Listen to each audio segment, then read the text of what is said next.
Hello students, Kumar study circle में आप सबका स्वागत है। हॉस्टल अधीक्षक के पेपर को आगे बढ़ाते हुए आज के वीडियो का हमारा टॉपिक होगा बाल मनोविज्ञान संबंधित निर्देशन एवं परामर्श। अभ्यास प्रश्न 2 है। जो बच्चे मुझसे अभी भी जुड़ रहे हैं उनको बता देना चाहता हूं, मैं आपके परीक्षा उपयोगी कम से कम 60-65 वीडियो अपलोड कर दिए हैं जो हर टॉपिक से लिए गए हैं। बाल विकास का प्रायः बहुत सारी चीज़ मैं यहाँ पर अपलोड किया हूँ। अगर जो बच्चे मुझसे देखना चाहते हैं, अगर मेरे वीडियो को देखना चाहते हैं तो मेरे प्ले लिस्ट के मेरे चैनल के प्ले लिस्ट में जाएंगे। जो हॉस्टल अधीक्षक 2024 वाला प्लेलिस्ट दबाकर सारे वीडियो को आप देख सकते हैं। तो चलिए देर न करते हुए एक एक क्वेश्चंस के यहाँ पर सॉल्व करने की कोशिश करते हैं। लेकिन सॉल्व करने से पहले थोड़ा सा मैं आपको बता देना चाहता हूँ, निर्देशन एवं परामर्श। निर्देशन की अगर बात किया जाए तो इसी को मार्गदर्शन कहा जाता है। थोड़ा सा बता दूं, निर्देशन का नाम मार्गदर्शन कहा जाता है। निर्देशन गाइडेंस की बात करते हैं, इंग्लिश में बोलूंगा गाइडेंस बोलूंगा, और परामर्श की बात किया काउंसलिंग बोला जाएगा इंग्लिश में। दोनों में अर्थ में अंतर है। थोड़ा सा अंतर भी अगर बताने की कोशिश करूं तो मार्गदर्शन या निर्देशन का उद्देश्य व्यक्तियों को निर्णय लेने में सहायता करना और सामान्य सलाह प्रदान करना है, जबकि परामर्श विशेष सहायता और चिकित्सीय परामर्श प्रदान करता है। दोनों में ये अंतर है। एक प्रकार का व्यावसायिक भी हो जाता है अगर परामर्श की बात किया जाए, और जो निर्देशन अगर बात कर लिया जाए तो एक सामान्य सा आपका बोला जाता है परामर्श है या मार्गदर्शन है, इसी को निर्देशन कहा जाता है। ये सिंपल सा अंतर है, तो आपको ज्यादा समझ में आएगा और आसानी से आप इस क्वेश्चन को सवाल को जवाब दे पाओगे। वैसे भी आप लोग अच्छी तरह से तैयारी किए होंगे, आशा करता हूं तैयारी आपकी अच्छी होगी। तो चलिए एक एक क्वेश्चंस को हम लोग यहां पर सॉल्व करने की कोशिश करते हैं।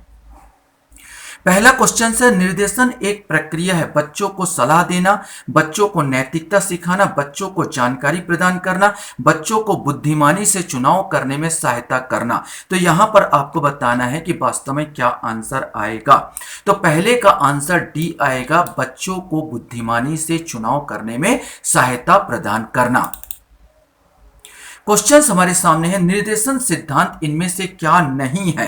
निर्देशन सिद्धांत की बात करूं या मार्गदर्शन सिद्धांत, दोनों एक ही है, कंफ्यूज ना होंगे यहां पर।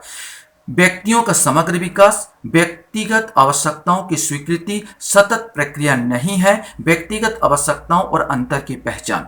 तो निर्देशन सिद्धांत जो है एक सतत प्रक्रिया है। तो यहां पर बोला क्या नहीं है, तो ये सी वाला ऑप्शन ही नहीं होगा। ये सतत प्रक्रिया नहीं है, गलत है। यह एक सतत प्रक्रिया है। हमेशा हम लोग किसी न किसी को निर्देशित होते रहते हैं, किसी न किसी से निर्देशित होते हैं और किसी न किसी को हम लोग निर्देशित करते रहते हैं। ये दोनों चीज हमारे साथ साथ चलती है।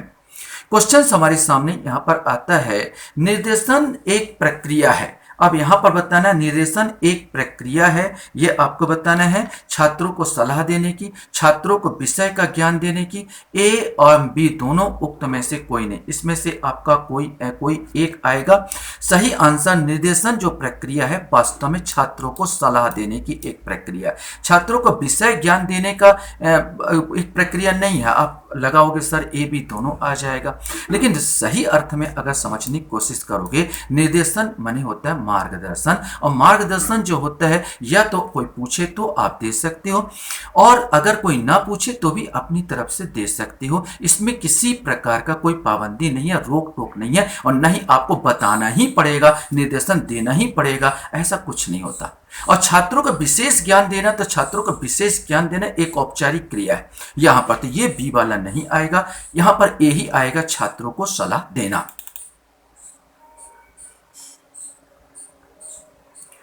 क्वेश्चन हमारे पास आता, निर्देशन क्रांति का श्रेय किस व्यक्ति को जाता है, ये आपको बताना है। Einstein, George Washington, Frank Parsons या कैली। सही आंसर सी आएगा, ये फ्रैंक पार्सन्स को जाता है। परामर्श की प्रक्रिया में न्यूनतम कितने लोग का होना अनिवार्य है, 1 2 3 4।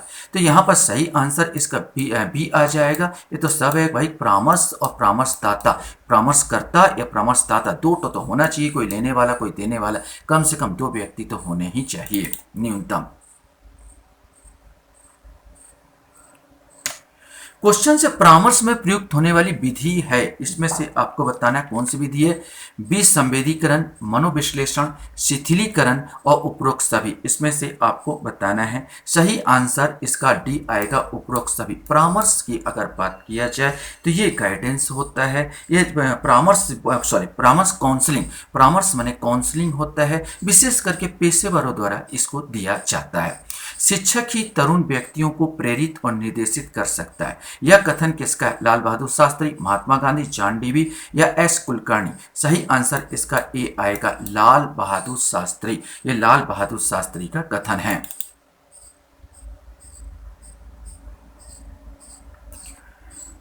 क्वेश्चन हमारे सामने है, निर्देशन की प्रक्रिया है औपचारिक, अनौपचारिक, ए बी दोनों, उपरोक्त में से कोई नहीं, इसमें से आपको बताना है। मैं बार बार यहाँ पर बताया था कि निर्देशन की जो प्रक्रिया होती है ये वास्तव में अनौपचारिक होती है। औपचारिक प्रक्रिया जो नियम कानून से बंधे होते हैं वो औपचारिक प्रक्रिया होती है, और निर्देशन अधिकतर अनौपचारिक, ये प्रायः अनौपचारिक प्रक्रिया होती है। सलाह बोला जाए तो आपको लेना, मार्गदर्शन आपको लेना है तो लो, नहीं लेना है तो लो। गाइडेंस आप दे भी सकते हैं, ले भी सकते हैं, किसी का मानना है तो मानो, नहीं मानना है तो नहीं मानो। तो यहाँ पर एक अनौपचारिक होता है, और हमेशा हम जीवन में किसी न किसी से सहायता लेते हैं, निर्देशन लेते हैं और देते रहते हैं। तो मैं बार बार बोला, मार्गदर्शन निर्देशन को उद्देश्य व्यक्तियों का निर्णय लेने में सहायता करना है और सामान्य सलाह प्रदान करना होता है, जिसको हम लोग निर्देशन कहते हैं। जबकि परामर्श, बार बार बोलूं, जबकि परामर्श विशेष सहायता और चिकित्सीय समर्थन प्रदान करना होता है। जो किसकी सहायता अगर बोला जाए तो परामर्श की अगर बात किया जाए, मैं किताबी भाषा के आधार पर, वरना आपको सब एक जैसे लगेंगे, निर्देशन भी एक जैसा लगेगा, परामर्श भी एक जैसा लगेगा। हम लोग बोल देते हैं भाई परामर्श, हमको मार्गदर्शन चाहिए, आपका परामर्श चाहिए, आपका निर्देशन चाहिए, सबको प्रायवाची भाषा में एक जैसे हम लोग बोल देते हैं। लेकिन इस ढंग से अगर बाल विकास का देखा जाए तो इसमें दोनों में थोड़ा थोड़ा डिफरेंस, अंतर निकाला जाता है। निर्देशन एक अनौपचारिक विधि है। निर्देशन संबंध नहीं है शिक्षा एवं व्यवसाय से, धर्म एवं संस्कृति से, मार्गदर्शन चाहने वाले व्यक्ति से, पाठ्यक्रम से। निर्देशन का संबंध धर्म एवं संस्कृति से नहीं है। यहाँ पर शिक्षा निर्देशन की बात कर, निर्देशन संबंध किससे नहीं है? तो निर्देशन का यहाँ जो हम पढ़ रहे हैं वो धर्म संस्कृति से कोई इससे लेना देना नहीं है।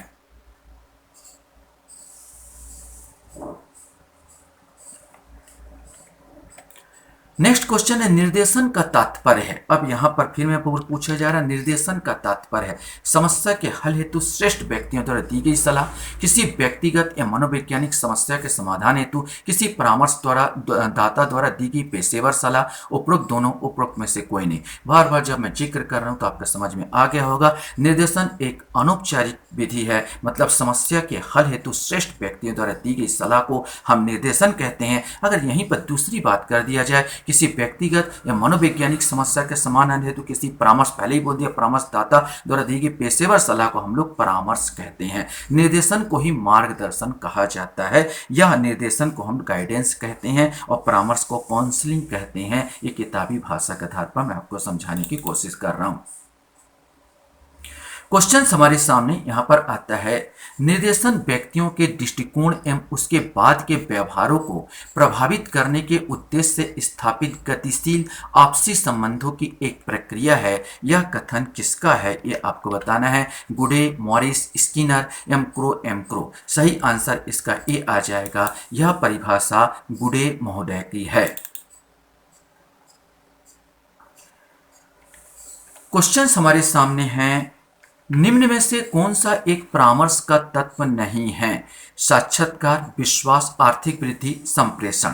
तो परामर्श का जो तत्व है ये साक्षात्कार बिल्कुल है। साक्षात्कार के बिना परामर्श कैसे दिया जाएगा? आपका विश्वास होना चाहिए इस साक्षात्कारदाता के प्रति, और संप्रेषण माने होता है वार्तालाप, मेरी बातों को आप तक पहुंचना। लेकिन आर्थिक वृद्धि का इससे कोई लेना देना नहीं है। तो सही उत्तर यही आएगा, सी। इसमें से कौन सा तत्व नहीं है? तो आर्थिक वृद्धि ही तत्व नहीं है। परामर्श की एक विशेषता क्या नहीं है? पर्यावरण निर्माण, मुक्त अभिव्यक्ति का अवसर, परामर्शदाता की भागीदारी, व्यक्तिगत साक्षात्कार। इसमें से आपको बताना है। सही आंसर विशेष करके जो परामर्श होता है सामूहिक होता है, व्यक्तिगत कम ही होता है। परामर्श की जो विशेषता डी आएगा, व्यक्तिगत साक्षात्कार नहीं है। पर्यावरण एक निर्माण आप करोगे, मुक्त अभिव्यक्ति का अवसर आपको मिलेगा और परामर्शदाता की भागीदारी यहाँ पर होगी ही होगी। तो तीनों होंगे, क्या नहीं है? तो डी आ जाएगा 13 का, व्यक्तिगत साक्षात्कार। क्वेश्चंस हमारे सामने यहाँ पर आता परामर्श का तात्पर्य है। अब फिर बार बार क्वेश्चंस आप उठा रहा है, परामर्श का तात्पर्य क्या है? परामर्शदाता द्वारा दी गई पेशेवर सलाह, किसी वरिष्ठ व्यक्ति द्वारा दी गई राय, उपयुक्त दोनों, उपयुक्त में से कोई नहीं। अब किताबी भाषा के आधार पर मैं बोलूं तो यहाँ पर जो 14 का जो आंसर आएगा ए आएगा, परामर्शदाता द्वारा दी गई पेशेवर सलाह। क्योंकि किसी वरिष्ठ व्यक्ति द्वारा दी गई जो राय होती है, यहाँ पर जो होता है निर्देशन हो जाता है, गाइडेंस हो जाता है, मार्गदर्शन हो जाता है, न कि परामर्श। में किताबी भाषा के आधार पर आपको समझा रहा हूं। तो परामर्श का तात्पर्य परामर्शदाता द्वारा दी गई पेशेवर सलाह होगी, उपयुक्त दोनों यहां पर नहीं आएगा। क्वेश्चन हमारे सामने आता है, परामर्शदाता द्वारा पूछे गए प्रश्न या की गई जांच किस प्रकार सक्षम बनाता है? छात्रों को स्वयं सहायता की प्रक्रिया में अग्रसर होने में मदद करती है, छात्रों के जीवन के अन्य हिस्सों की पूछताछ करती है, समस्या का समाधान करती है, उपरोक्त सभी। तो ये कॉमन क्वेश्चन है, जो सब लगाओगे तो डी ही लगाओगे, उपरोक्त सभी यहाँ पर आंसर आएगा।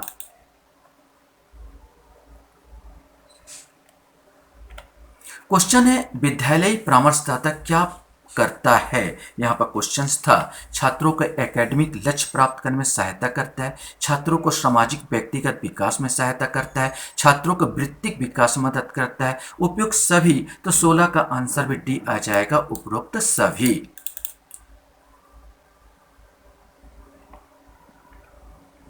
क्वेश्चन हमारे सामने है, एक मार्गदर्शक सेवा के दौरान प्राप्त होने वाली मदद ग्राहक छात्र को खालिस्तान के लिए मिलती है।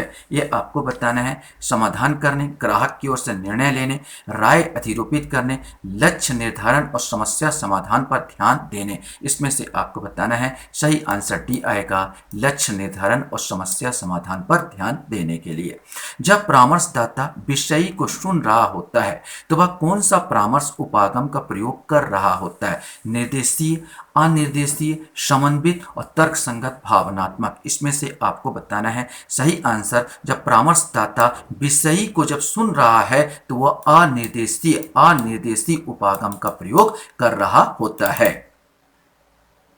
क्वेश्चन हमारे सामने हैं, निर्देशन सेवाओं में शामिल है सूचनाओं का एकत्रीकरण, सूचनाओं का प्रसार, उपयुक्त दोनों, उपरोक्त में से कोई नहीं। इसमें से आपको बताना है, कॉमन क्वेश्चन है, सूचनाओं का एकत्रीकरण भी होगा निर्देशन में और सूचनाओं का प्रसार भी होगा। मतलब यहाँ पर सी आंसर, 19 का सी आंसर आ जाएगा।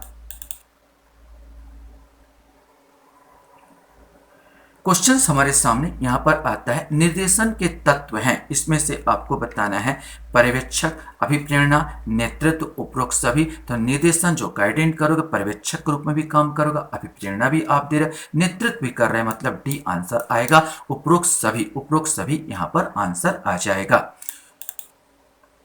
लास्ट क्वेश्चंस आपके सामने हैं, निर्देशन सेवाएं आवश्यक है क्योंकि व्यक्तिगत भिन्नताओं के कारण विविध लेकिन प्रार्थियों की तुलना में सीमित अवसर उपलब्ध है, सरकार की दैनिक योजनाएं, उपरोक्त सभी। तो निर्देशन गाइडेंस, जैसे आप लोग नौकरी के लिए गाइडेंस किसी से मांगते हो तो सरकार की दैनिक योजना में कमी है, विविध लेकिन प्रार्थियों की तुलना में सीमित अवसर उपलब्ध है, व्यक्तिगत भिन्नता है आपके कारण जिसको आपकी जरूरत पड़ती है गाइडेंस की, तो निर्देशन सेवाएं आवश्यक होती है। यहाँ पर डी आंसर आएगा, उपरोक्त सभी के लिए। आशा करता हूँ यह वीडियो भी आपको अच्छा लगा होगा। आप लोग मेरे वीडियो को वॉच करते हो इसलिए धन्यवाद। Thank you very much.